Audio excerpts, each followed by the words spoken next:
ये जो चैनो अमन है, दिलों में जो राहत है, ये सब मेरे मुर्शद की नज़रे इनायत है। समस्त संसार पर नज़रे इनायत करने वाले सतगुरु के श्री चरणों में शीश झुकाते हुए आइए न्यूज़ डिवाइन की शुरुआत करते हैं। जून महीने की खबरों के साथ जुलाई महीने के इस एपिसोड में मैं हूं आपके साथ मान्या नारंग। नमस्कार, धन निरंकार। फिर लौटा है जुलाई का महीना और ये महीना सद्गुरु माता सुदीक्षा जी महाराज के सतगुरु रूप में अवतरण की कहानी कहता है।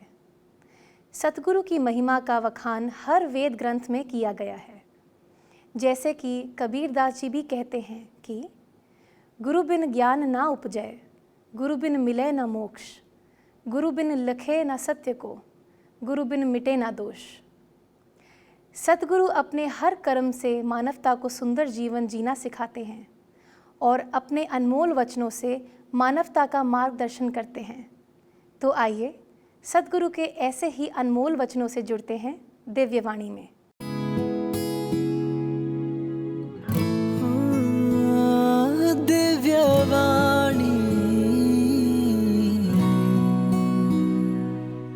जहाँ ब्रह्म ज्ञान हो जिस घर में, वहाँ फिर भक्ति भरा जीवन हर पल इस दातार के शुक्राने में जिया जाता है। वहाँ फिर ऊंच नीच, एक आपसी प्यार, एक ऊंच नीच की भावना तो आती ही नहीं मन में, बस प्यार ही प्यार रहता है हर तरफ। ये हर एक में परमात्मा के दर्शन करते हुए ये महापुरुष तो हमेशा संतों ने प्यार ही सिखाया है, किसी को कष्ट देना नहीं सिखाया। तो हम खुद को जहाँ सही रास्ते पे इस चेतनता, इस विवेक, इस बुद्धि को एक सही रास्ते पे लेकर जाएं, तो कैसे ये आनंद हमें जब हर दिन मिलता चला जाए, वही भक्ति भरा जीवन है। क्योंकि भक्ति के साथ साथ फिर आनंद तो जीवन में अपने आप उतर ही जाता है। जब इस परमात्मा को देख के इस परमात्मा से प्यार हो जाता है और प्रेमा भक्ति शुरू होती है, तो मन में विश्वास के साथ फिर ये आनंद आ ही जाता है।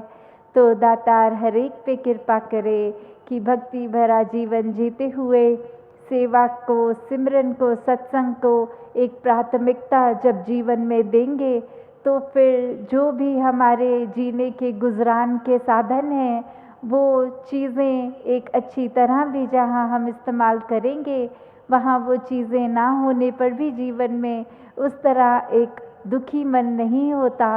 तो हर किसी को ये चुनाव जहाँ करना है कि हम कौन से नज़रिए से क्या चीज़ करें और अपने आप को दुखी भी रख सकते हैं, खुश भी रख सकते हैं।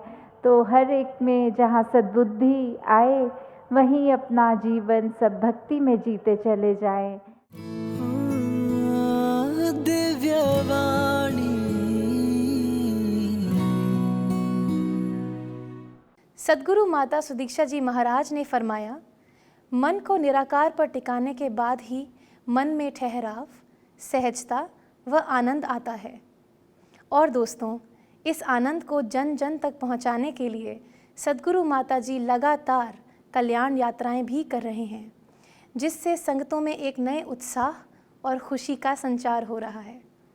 आइए देखते हैं जून महीने में की गई सद्गुरु की कल्याण यात्राओं का ब्यौरा इस रिपोर्ट की नज़र से।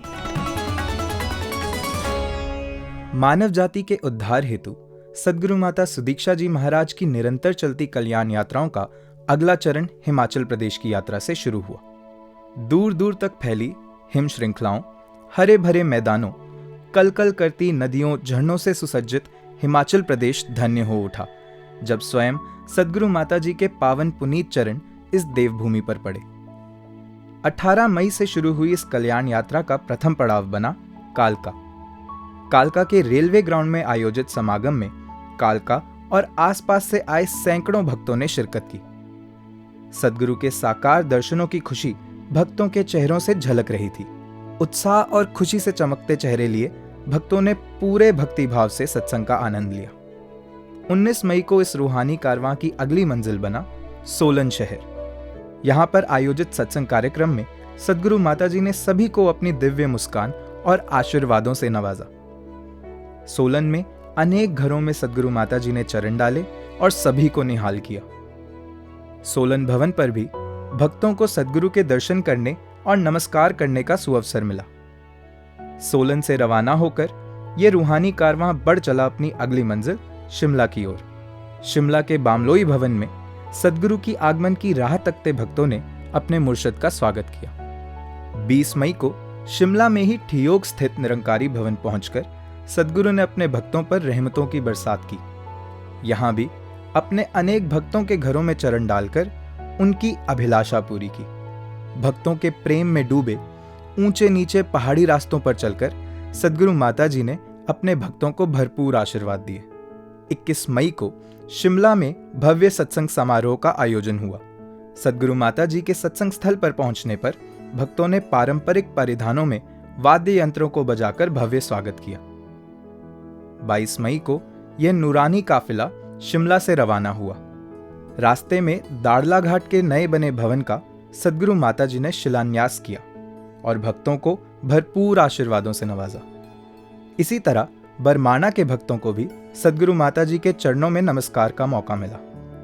कल्याण यात्रा के अगले पड़ाव मंडी जिले के सुंदरनगर के जवाहर पार्क स्थित मैदान में एक विशाल सत्संग कार्यक्रम का आयोजन हुआ।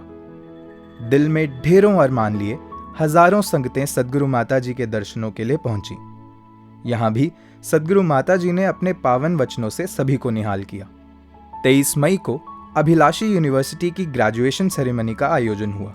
यूनिवर्सिटी की परंपरा अनुसार स्पेशल ड्रेस में सुसज्जित दिव्य जोड़ी सद्गुरु माता सुदीक्षा जी एवं परम आदरणीय रमित जी का भव्य स्वागत किया गया। इस अवसर पर सद्गुरु माता जी को डॉक्टरेट की मानद उपाधि भी प्रदान की गई। नव उत्तीर्ण छात्रों को सद्गुरु माता जी ने डिग्री प्रदान की एवं उज्जवल भविष्य के आशीर्वाद भी दिए। आज अभिलाषी यूनिवर्सिटी के कॉन्वोकेशन जो 3rd इधर हो रही है उसमें हिस्सा लेके बहुत ही अच्छा लग रहा है। Being amongst very scientific young minds कि किस तरह ये जो देश का भी भविष्य है इस रूप में, जहाँ इस यूनिवर्सिटी से इतने अच्छे जो अभी हमने सुनी भी सारे रिपोर्ट कि किस तरह यहाँ एक तो शिक्षा के रूप में भी बहुत अव्वल शिक्षा सबको मिल रही है और साथ ही आगे जीवन में जहाँ पे भी काम सब स्टूडेंट्स के प्लेसमेंट्स या जॉब्स लग रही हैं वहाँ पे भी वो पूरे समाज के लिए वरदान बन रहे हैं। इसके पश्चात यह रूहानी कारवां निकला अपनी अगली मंजिल कुल्लू की ओर। रास्ते में सद्गुरु माताजी ने गोहर भवन पर रुककर अपने भक्तों को निहाल किया। इसके बाद खंडियाल के निर्माणाधीन भवन पर भी स्थानीय श्रद्धालु भक्तों को सद्गुरु से आशीर्वाद प्राप्त हुए। यहां से रवाना होकर सद्गुरु माताजी कुल्लू जिले के भुंतर पहुंचे। कुल्लू के निरंकारी भवन पर श्रद्धालु भक्तों को सद्गुरु की चरण रज लेने का मौका मिला। भाव विभोर संगतों ने एक लंबे अरसे के बाद सद्गुरु के दर्शन किए। 24 मई को कुल्लू में एक सत्संग कार्यक्रम का आयोजन किया गया। भक्तजन अपने सद्गुरु को अपने समक्ष पाकर फूले नहीं समा रहे थे। अब ये रूहानी कारवां पहुंचा अपनी अगली मंजिल केलांग में, जहां लंबी लंबी कतारों में खड़े भक्तों ने दुपट्टा देकर सद्गुरु माताजी का स्वागत किया। अपने प्यारे भक्तों की इच्छा का मान रखते हुए सद्गुरु माताजी ने हिमाचली वेशभूषा धारण की तो भक्तों की खुशी का ठिकाना ना रहा। बर्फ से ढकी पहाड़ियों के बीच पुलिस मैदान में सत्संग समारोह आयोजित हुआ। 25 मई को कल्याण यात्राओं का ये काफिला लेह के लिए रवाना हुआ। लेह के दुर्गम किंतु अत्यंत मनमोहक रास्ते से होते हुए सद्गुरु माताजी अनेक स्थानों पर राह देखते भक्तों श्रद्धालुओं को आशीर्वाद देते हुए आगे बढ़ते रहे।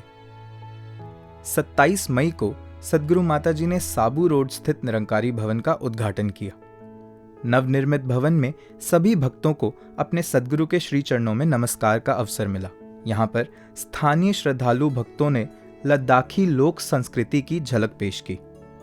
सत्संग भवन के प्रांगण में सद्गुरु माताजी के कर कमलों द्वारा वृक्षारोपण भी किया गया। 29 मई को लेह में आयोजित सत्संग कार्यक्रम में जम्मू कश्मीर और हिमाचल के अलावा अन्य क्षेत्रों से आए भक्तों ने भी शिरकत की। सत्संग कार्यक्रम के बाद भी लेह के भक्तों पर रहमतों की बरसात हुई और सदगुरु माता जी ने वहां रह रहे भक्तों को आशीर्वाद दिया। 30 मई को फिर से यह रूहानी कारवां लेह से केलांग की तरफ चल दिया। रास्ते भर सदगुरु माता जी ने भक्तों को कृतार्थ किया और खुशियों से उनकी झोलियां भरी। इसी तरह 31 मई को केलांग से मनाली जाते हुए भी सदगुरु माता जी एवं परम आदरणीय रमित जी अनेक भक्तों को आशीर्वाद देने उनके घरों में पधारे। 1 जून को मनाली में सत्संग कार्यक्रम का आयोजन हुआ, जहां हजारों भक्त अपने सदगुरु की एक झलक के लिए पलकें बिछाए थे। सत्संग के दौरान लंबी लंबी कतारों में लगे भक्तों ने बड़े ही धैर्य एवं मर्यादा का पालन करते हुए सदगुरु के दर्शन किए। सत्संग कार्यक्रम के बाद सदगुरु माता जी ने सभी भक्तों पर फिर से रहमतों की बरसात की। 3 और 4 जून को भी सदगुरु माता जी ने अनेक स्थानों पर रुककर स्थानीय भक्तों को अपने भरपूर आशीर्वादों से नवाजा। मंडी के पडल ग्राउंड में आयोजित सत्संग कार्यक्रम में अनेकों नजारे देखने को मिले। भक्तवत्सल सदगुरु ने भक्तों को निराश नहीं किया और भरपूर रहमतें बरसाईं। मंडी से हमीरपुर जाते हुए सदगुरु माता जी ने रुककर संगतों को आशीर्वाद दिए। इस कल्याण यात्रा का अगला साक्षी बना हमीरपुर। हमीरपुर के पुलिस ग्राउंड में विशाल समागम का आयोजन हुआ। यहां भी सदगुरु माता जी ने भक्तों पर अपार रहमतें बरसाईं। हिमाचल प्रदेश के बाद यह कारवां जा पहुंचा हरियाणा के यमुनानगर शहर में, जहां 8 जून को एक विशाल सत्संग कार्यक्रम का आयोजन किया गया। आसपास से आए भक्तजनों ने जहां समागम का आनंद उठाया, वहीं सदगुरु माता जी के आशीर्वचन प्राप्त किए। और फिर यह सफर चल पड़ा उत्तराखंड की ओर। 12 जून रविवार को उत्तराखंड के देहरादून में सदगुरु माता सुदीक्षा जी महाराज की पावन छत्र छाया में सत्संग समारोह का आयोजन हुआ। इस कार्यक्रम में उत्तराखंड तथा उत्तर प्रदेश के अनेक शहरों से श्रद्धालुओं का आगमन हुआ। सत्संग समारोह में उत्तराखंड के मुख्यमंत्री श्री पुष्कर सिंह धामी जी ने भी उपस्थित होकर सदगुरु माता सुदीक्षा जी महाराज का अभिनंदन किया। भक्ति भरे संदेशों के बाद आए हुए श्रद्धालुओं को सदगुरु के आशीष वचन प्राप्त हुए। इसी प्रकार 19 जून को हरिद्वार में भी सदगुरु की पावन उपस्थिति में सत्संग कार्यक्रम के रूप में रूहानी मेला सजा। इस कार्यक्रम में भी भरपूर संख्या में श्रद्धालुओं का आगमन हुआ। 26 जून को निरंकारी आध्यात्मिक स्थल समालखां हरियाणा में सदगुरु माता सुदीक्षा जी महाराज की पावन छत्र छाया में सत्संग कार्यक्रम आयोजित किया गया। दूर देशों की कल्याण यात्रा पर रवाना होने से पूर्व आयोजित इस विशेष सत्संग कार्यक्रम में दिल्ली, हरियाणा, यूपी तथा पंजाब से भरपूर संख्या में श्रद्धालुओं का आगमन हुआ। और फिर कल्याण यात्रा का अगला कदम बढ़ाते हुए सदगुरु माता सुदीक्षा जी महाराज और परम आदरणीय रमित जी बढ़ चले दूर देशों की ओर। 29 जून से शुरू हुई इस कल्याण यात्रा में सबसे पहले सदगुरु माता जी ने यूके के भक्तों पर रहमत बरसाई। तत्पश्चात सदगुरु ने बेल्जियम, नेदरलैंड और डेनमार्क पहुंचकर वहां के भक्तों को भी भरपूर निहाल किया। दूर देशों की यह कल्याण यात्रा जारी है, जिसकी विस्तृत रिपोर्ट हम आपको न्यूज डिवाइन के अगले अंक में दिखाएंगे। आपने देखा कि किस तरह से सदगुरु के पाक कदमों से देश व दुनिया के कोने कोने की धरती धन्य हो रही है। इसी तरह बरसों बरस से सदगुरु के पावन चरणों से धन्य होता रहा धरती का एक कोना, जिसे मसूरी कहते हैं। संत निरंकारी मिशन के इतिहास में मसूरी एक खास मकाम रखती है। जून के महीने में सदगुरु माता सुदीक्षा जी महाराज का आगमन जब मसूरी में हुआ तो यहाँ का खूबसूरत मौसम रूहानी खुशी से महकने लगा। तो आइए सदगुरु की मसूरी यात्रा की झलक देखते हैं इस रिपोर्ट में। एक लंबे अंतराल के बाद जून के महीने में एक बार फिर से जब सदगुरु माता सुदीक्षा जी महाराज का आगमन मसूरी में हुआ तो यहाँ का हर गली हर कूचा मानो गुलजार हो उठा। सदगुरु माता जी का आगमन जब मसूरी सत्संग भवन पर हुआ तो यहाँ के भक्त सेवादारों ने सद्गुरु माता सुदीक्षा जी महाराज और आदरणीय महात्मा रमित जी का भावभीना स्वागत किया। फिर दूर दूर से श्रद्धालु भी खींचे हुए आने लगे। लगभग हर रोज सत्संग भवन के प्रांगण में आए हुए भक्तों पर सद्गुरु की रहमतें बरसती रहीं। सभी श्रद्धालुओं को सद्गुरु के पावन चरणों में नमस्कार का सुअवसर प्राप्त होता रहा। सद्गुरु माता जी के दिव्य दर्शन और रूहानी मुस्कान पाकर आए हुए श्रद्धालु हर्षित होते रहे। न्यूज़ डिवाइन की टीम पहुंच चुकी है मसूरी। यहाँ मसूरी भवन का ये दृश्य, जहाँ 2 या 3 वर्षों के बाद ये आलम बना है कि साकार सद्गुरु की मौजूदगी में समस्त साध संगत इनके आशीर्वादों की पात्र बन रही है। इनके चेहरों का उल्लास देखते ही बनता है। यहाँ इतनी खूबसूरत वादियों के बावजूद अगर इससे भी खूबसूरत कुछ है तो वो है सद्गुरु का अपने संतों के प्रति प्यार और संतों का अपने सद्गुरु के प्रति वंदन। ਅੱਜ ਪਹਿਲੀ ਵਾਰੀ मौका मिला माता जी के दर्शन करने का मंसूरी। सुनिया था बहुत बारी कि मंसूरी में बहुत देखने वाला लायक है, सुंदर है एरिया, बाबा जी आते हैं, माता जी आते हैं। अभी हमको भी एक ही समय बच्चे कहते हैं कि पापा तुसी भी जाओ। मैं कहा ठीक है बेटा हम चलते हैं। तो आज माता जी के दर्शन करेंगे। जो जहाँ पे सदगुरु होता है ना वो नरक भी स्वर्ग बन जाता है। ये तो ऑलरेडी स्वर्ग है। और यहाँ मंसूरी में बहुत सी ठंडक है। सतगुरु के चरणों में आगे मन को भी ठंडा ठार हो गया जी। Right from kids to adults to older people to anyone and everyone who is here can feel the warmth, the divinity, the love, and the only sentiment that is here is that of gratefulness towards Sadhguru Mata Sudiksha Ji Maharaj. Mussoorie में घूम रहे थे तो पता लग रहा था पानी कहाँ घूम रहे हैं, लेकिन जब यहाँ आए तो लगता है कि अपनापन है। यहाँ से अब जाने का मन नहीं कर रहा है। ये बच्ची देखो, हमारी बच्ची अभी दर्शन करके आई है, कहती पापा दोबारा जाना है माता जी के दर्शन। यही एहसास है जी, यही सतगुरु का प्यार है। लगभग हर रोज दयालु सद्गुरु माता जी भवन के प्रांगण में आ विराजते और नमस्कार की लंबी लंबी कतारें लग जाती।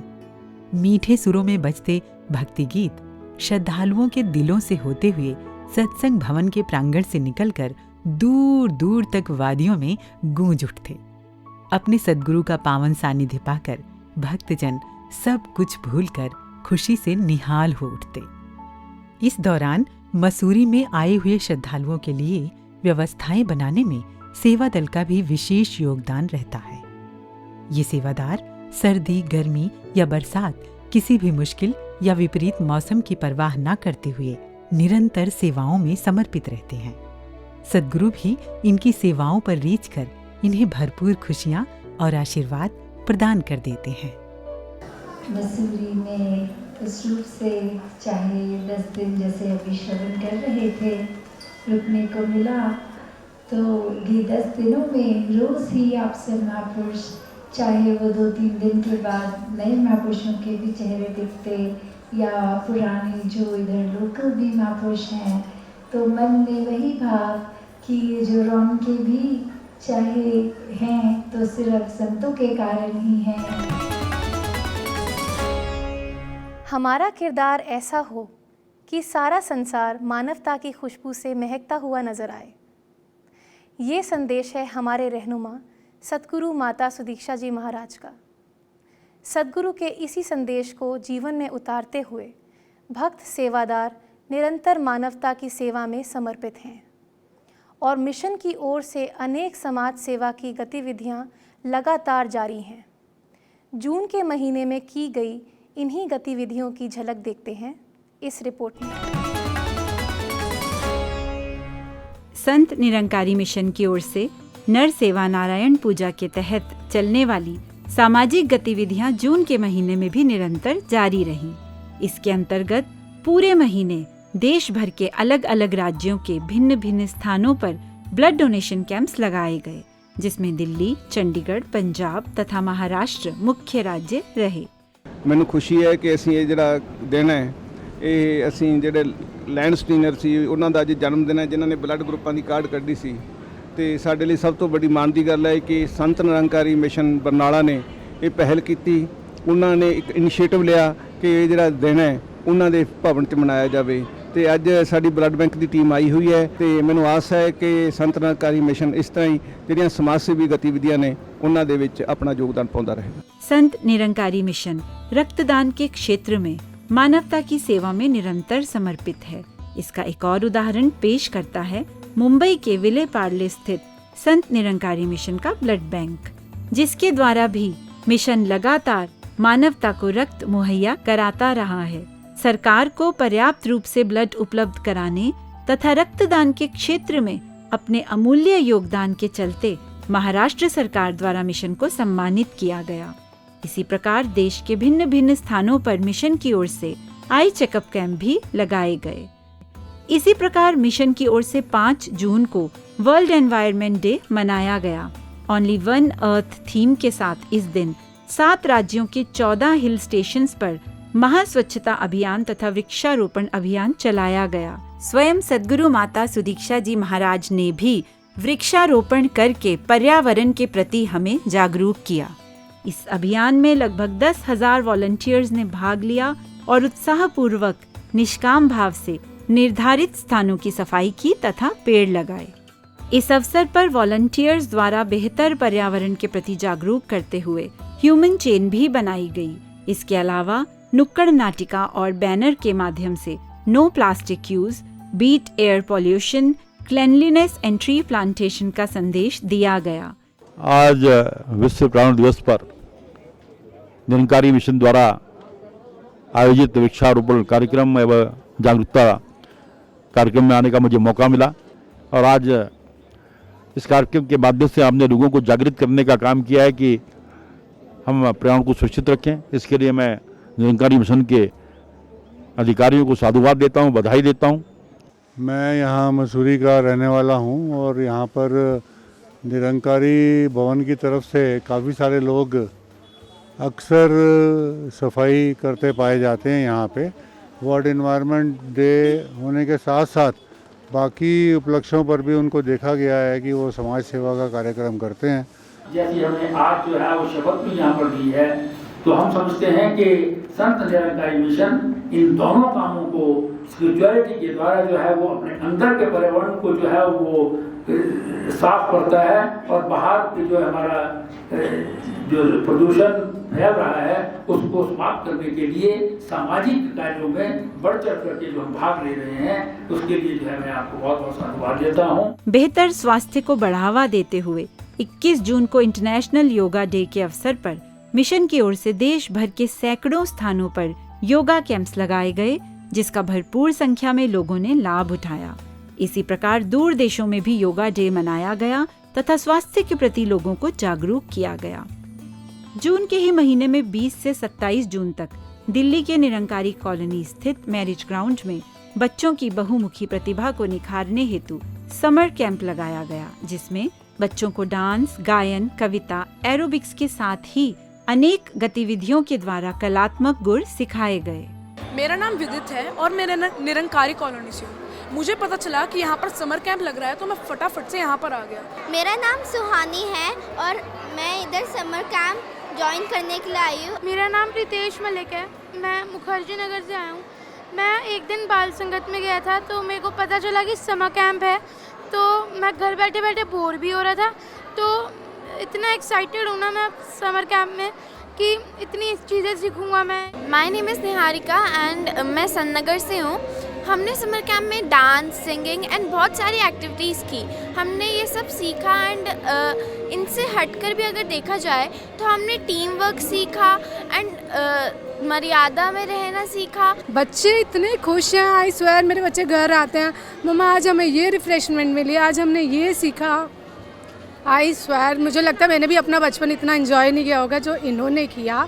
जो आपने यहाँ सीखा इसको यही नहीं छोड़ के जाना, इसको अपने साथ लेकर जाना है, इसको अपने जीवन में अपनाना है।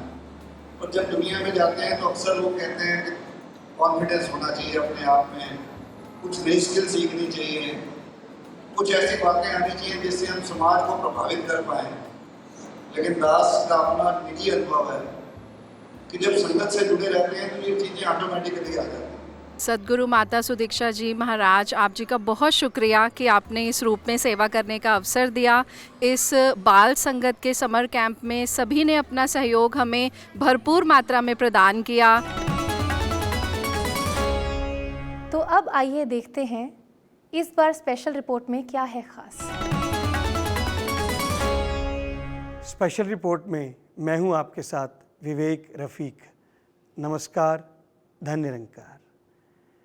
गुरु और गुरसिक का नाता सदियों पुराना है। जब एक गुरसिक की भक्ति, उसका प्रेम और समर्पण अपने सद्गुरु के प्रति इतना गहरा हो जाता है कि उसका स्वयं का अस्तित्व मिट जाता है, तो वो भी सद्गुरु के आशीर्वाद से पूजनीय हो जाता है। निरंकारी मिशन में ऐसे बहुत से गुरसिक हुए हैं जिनका योगदान भुलाया नहीं जा सकता। पिछले कई महीनों से हम स्पेशल रिपोर्ट में ऐसे ही गुरसिखों के जीवन से प्रेरणा प्राप्त कर रहे हैं। इस एपिसोड में भी हम ऐसे ही कुछ और महापुरुषों के जीवन की चर्चा करेंगे जो अपनी श्रद्धा, भक्ति और समर्पण की बदौलत आज भी याद किए जाते हैं। इस लड़ी में पहला नाम आता है पूर्ण प्रकाश साकी जी का। साकी साहब एक समर्पित गुरसिख होने के साथ साथ एक कमाल के शायर भी हुए हैं। उन्होंने हिंदी, उर्दू, पंजाबी आदि भाषाओं में अनेक गीत, गज़लें और रुबाइयाँ लिखी हैं और अपने कलाम को खूबसूरत अंदाज में पढ़कर अनेक कवि दरबारों तथा बड़े बड़े मुशायरों की शोभा बढ़ाते रहे हैं। साकी साहब के लिखे गीत व गज़लों को अपनी मधुर आवाज़ में जब पूज्य स्वर्ण आत्मा जी गाते थे तो संगतें झूम जाया करती थी। इसके अलावा साकी साहब ने शहंशाह बाबा अवतार सिंह जी द्वारा रचित संपूर्ण अवतार वाणी का संकलन किया। साकी साहब संत निरंकारी मिशन की वो महान शख्सियत रहे हैं जो कभी भुलाए नहीं जा सकते। मान सिंह जी मान संत निरंकारी मिशन के महान गुरसिखों में से एक नाम मान सिंह जी मान का भी आता है। पूज्य मान साहब वो उस्ताद कवि रहे हैं जिन्हें निरंकारी गालिब के नाम से भी जाना जाता है। मान सिंह जी मान ने पंजाबी भाषा, उर्दू, हिंदी में ऐसी उम्दा शायरी की जिसे सुनने वाला कहीं गुरमत की गहराइयों में पहुंच जाता है तो कहीं भक्ति की ऊंचाइयों को छूने लगता है। उनकी बेमिसाल रचनाएं सत्य पैगाम जन जन तक पहुंचाने में सहायक रही हैं। बलवंत सिंह जी कमला संत निरंकारी मिशन के उस्ताद कवियों और समर्पित गुरसिखों में श्री बलवंत सिंह जी कमला का नाम भी आदर के साथ लिया जाता है। कमला जी का जन्म 17 अक्टूबर 1920 को गांव हासल, जिला जेलम में हुआ। उन्हें हिंदी, पंजाबी, उर्दू तथा इंग्लिश आदि अनेक भाषाओं का ज्ञान था। कमला जी को आध्यात्मिक प्रेरणा भाई साहब लाभ सिंह जी से हुई। सद्गुरु की कृपा से ब्रह्म ज्ञान की प्राप्ति उन्हें भाई साहब भाग सिंह जी से हुई। संत निरंकारी मिशन में जब पहली लोक कवि सभा बनी तो कमला जी को उसका अध्यक्ष बनाया गया और उसी लोक कवि सभा द्वारा जो पहली किताब छापी गई वो कमला जी द्वारा लिखी कमलापति थी। इस किताब में संत निरंकारी मिशन के अनुयायियों के फोटो तथा कमला जी की रूहानियत से भरी कविताएं थीं। इसके अलावा भी श्री कमला जी की लिखी अनेक पुस्तकें प्रकाशित हुई। उन्हें साहित्य में बेहतर योगदान के लिए दूसरा बाबा गुरबचन सिंह जी साहित्यिक पुरस्कार प्रदान किया गया। जब पहला संत निरंकारी स्कूल पहाड़गंज में शुरू किया गया तो पहले शिक्षक के रूप में श्री कमला जी को ही ये सेवा प्राप्त हुई। कमला जी ने देश व दूर देशों में सत्य का प्रचार प्रसार किया तथा स्वयं को पूरी तरह से सद्गुरु को समर्पित कर दिया। ज्ञान सिंह जी मेहरम, इसी लड़ी में ज्ञान सिंह जी मेहरम का नाम भी जुड़ा हुआ है। मेहरम जी को युवावस्था से ही कविताएं लिखने का शौक़ रहा तथा आपकी कलम से भिन्न भिन्न विषयों पर सुंदर सुंदर कविताओं का उद्गम हुआ। उन दिनों की बात है जब मेहरम जी संत निरंकारी मिशन से नहीं जुड़े थे तो कुछ लोगों ने उनके मन में मिशन को लेकर कई गलत फहमियाँ भर के उन्हें शहंशाह बाबा अवतार सिंह जी के पास बहस करने के लिए भेजा। शहंशाह जी से काफ़ी देर तक वार्तालाप करने के बाद मेहरम जी को लगा कि ये कोई साधारण इंसान नहीं है। महरम जी ने शहंशाह जी से कहा कि आप मुझे ईश्वर का बोध करा सकते हैं। तत्पश्चात उन्हें शहंशाह जी से ब्रह्म ज्ञान की दात प्राप्त हुई और तब से अंतिम श्वास तक अनेक सेवाएं करते हुए महरम जी सदगुरु को समर्पित रहे। महरम जी के लिखे हुए भक्ति और विश्वास से भरे गीत आज भी श्रद्धा भक्ति भरे दिलों की जुबान बनते हैं।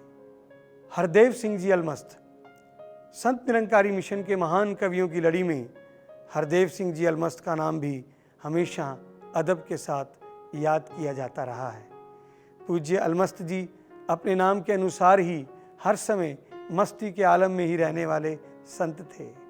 शहंशाह बाबा अवतार सिंह जी महाराज से ब्रह्म ज्ञान की दात प्राप्त करने के पश्चात अलमस्त जी सदगुरु को पूर्ण रूप से समर्पित हो गए।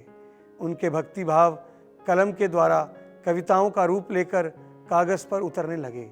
उनकी लिखी अनेक रुबाइयाँ जो यूँ तो केवल कुछ पंक्तियों में ही लिखी गई, लेकिन उनमें जिंदगी की भक्ति की इतनी गहराइयाँ हैं जिन्हें अनेक पन्नों में भी समेट पाना मुश्किल है। वो भाव आज भी हमारा मार्गदर्शन करते हैं और आगे भी करते रहेंगे। सतगुरु माता सुदीक्षा जी महाराज ने फरमाया कि संसार के कल्याण की भावना स्वयं के सुधार से प्रारंभ करते हुए मानवता के लिए वरदान बने। सतगुरु के वचनों को हृदय में उतारते हुए अब न्यूज़ डिवाइन के इस सफ़र को यहीं संपन्न करने की इजाज़त चाहते हैं। हमें आपके फीडबैक और सजेशंस का इंतज़ार रहेगा। अगले महीने की 10 तारीख को जुलाई महीने की खबरों के साथ फिर हाजिर होंगे। तब तक दीजिए इजाज़त मान्या नारंग को।